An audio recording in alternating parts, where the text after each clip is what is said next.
Greetings everyone and welcome. In today's video, we're going to discuss whether it is viable or whether it's sustainable for someone to venture into tech career in 2025. I've got a couple of people asking me whether it's worth it to take a career in programming, software development, or even in software engineering.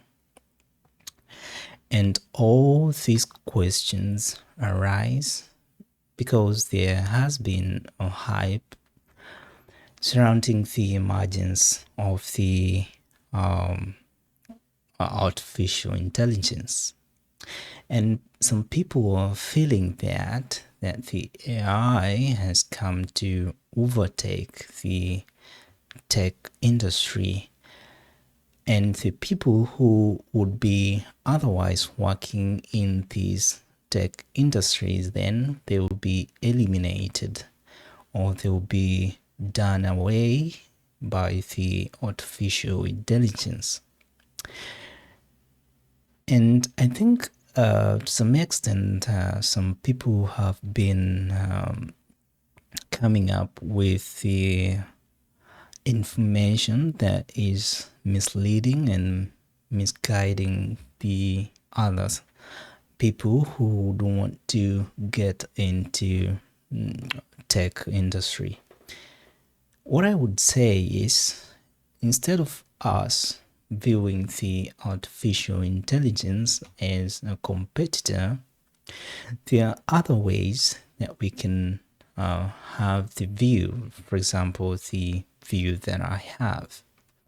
I'm going to give you 5 points that I think I would get to see the AI as, rather than just thinking that it's going to eliminate the people who are working in the technology industry, more so the programmers, the software developers, and even the software engineers. First of all, these fields, they require a person always. That's the first thing that you should understand. So the first point is that instead of viewing the emergence of the AI as a competitor or a replacement of the people, to me, it stands out as a tool that I use most of times to achieve my goals fast. So I've been using the AI models now for some time, and I can say that I can now do some of the tasks that could take some 2 hours. I could minimize that time frame to 1 hour or 45 minutes. And to me, that is good as a developer, right? So instead of viewing the AI as something that's going to take over the tech world, I see it as just another tool, just as the way I see a book is a tool or a computer is a tool to achieve your goals. So same way, I would take the AI to be a tool to help me achieve my tasks. Right? So that's the first point. The second point is that instead of saying that whether I'm going to base my entrance into technology on the emergence of the artificial intelligence, what if I get inside to look for some solutions and to provide some solutions as well? So imagine now if no people who had already ventured into computer technology. It means that they would still be having some of the problems that has already been solved by the emergence of computers. So instead of shying away getting into technology, just get in. You never know, maybe you will end up contributing to the technology world, and maybe you could come up with a solution that has not yet been concluded, right? So maybe what if it's only you that who could come up with a solution, right?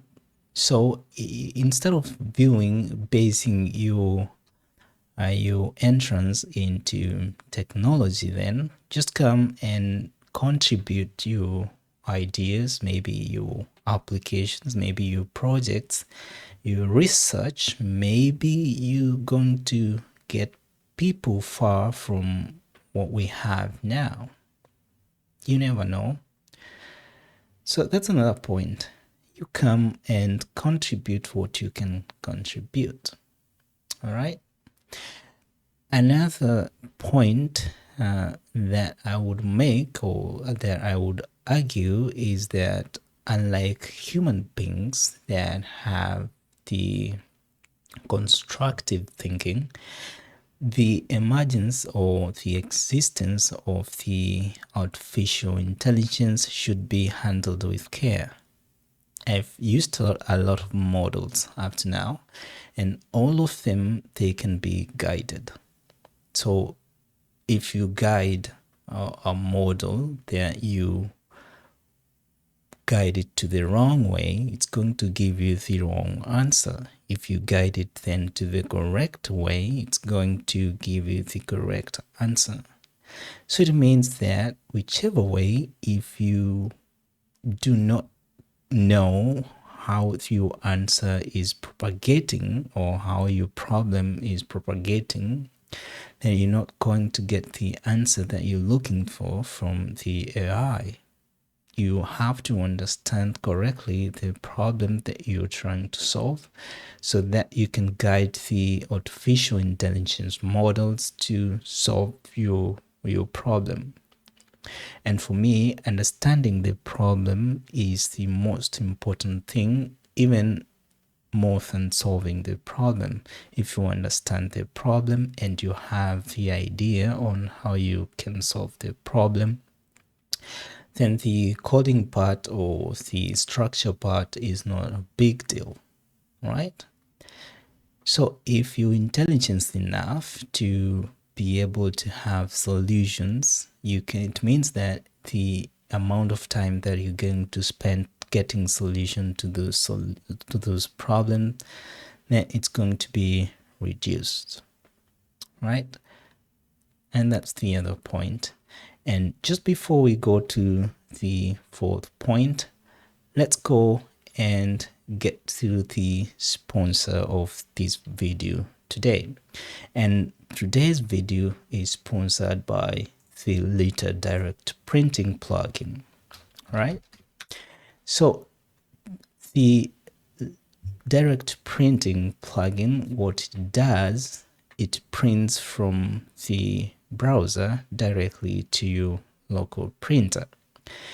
Instead of having to send data back to the server or looking for other means to send data to your local printer connected to your web browser or connected to your computer, you can just go ahead and print directly from there. Imagine you have an application that runs on the browser, and this application becomes like a point of sale application running on the browser.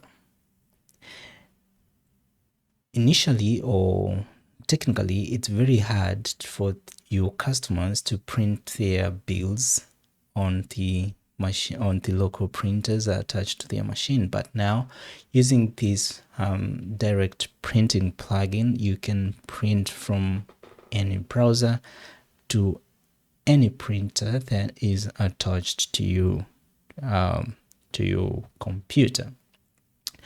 So you can just go over to the Lidta.com and you're going to see the plugins here. You're going to get a 15 days free trial to try the plugin and see if it meets your requirements and the requirements of your clients. That's if you have such an application you're running on the browser. I'm going to give you one example here. For example, is this application here, which is now running on the browser. I'm going to go ahead and I'll log in as you can see here, and then I'm going to bring another camera on the left side of the screen, and as you can see now I have this printer here. This printer is connected to my local machine, and this application is running on the server. So it means this is a restaurant point of sale running on the browser, and it's hosted on the server and not on this machine. But as you can see now, using this Lidta plugin, I can be able to get the printers that are already attached to my local machine.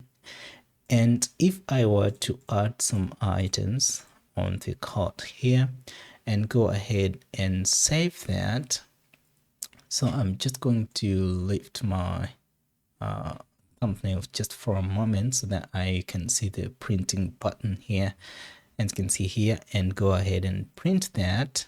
It's going to print to the local printer that is attached to my computer here, but it's not going to print just yet because I need to have the plugin service already running. So I already downloaded that, already got the trial period. As you can see here, I have a trial period which ends now on 16th, that's 15 days, so it ends on 16th January.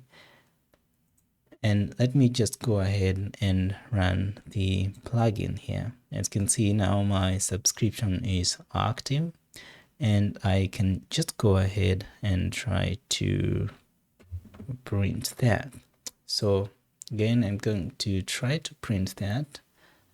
Go ahead and try to print that, and that should print on my local machine here, local printer. As you can see, it's already printing, and it's quite simple to set up. Just go ahead, follow the documentation here. You can also check out the video on YouTube on how to set up the direct plugin, direct print plugin from Lidta.com.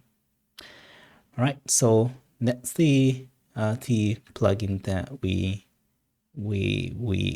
are talking about to help you print from your browser directly to your local printer.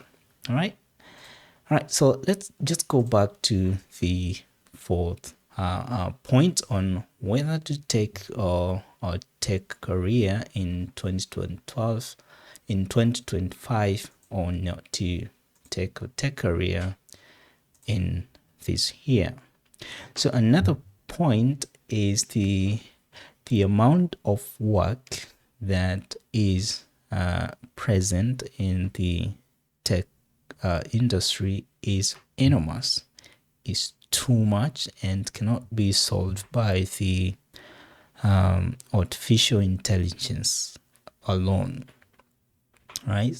There's too much to be done, and for now I can tell you this: it has not reached 30% of the organizations that are using the artificial intelligence in their systems. And even those who are using the AI in their systems, they are using it for the minor jobs. The main core jobs or the main core tasks are still run by the people, human. All right. So there is too much work to be done, and it cannot be left on the hands of the artificial intelligence. So you could argue that even though there is the emergence of the AI, is still not enough. We still need people to work on the technology industry. All right, let's see what is the fifth and the last point that I would argue about. I would argue about that economics. If you know economics, you know that money has to be made. All right. And people have come up with ways to make money, including the artificial intelligence. The AI by itself is a project of a person, and this person has to make money, so it's a project, and he makes money through that project. This is why I'm saying that it's sometimes economics, right? If you remember the ChatGPT, when it came out, it was free, but now it has a paid version. So it means even though if when people just see it as a tool that it's free and can be used, it means that it has a limitation until you subscribe to the pro versions or to the premium versions. And doing that it means that someone is making money, and that means economics. So maybe someone has a project that he needs to make money for them. I think that's food for thought. So I'm going to stop here. If you have much thoughts about whether to get into tech industry this year or not, let us know in the comments. All right. Thank you very much for joining me on this one. I'll see you in the next one. Have a nice one.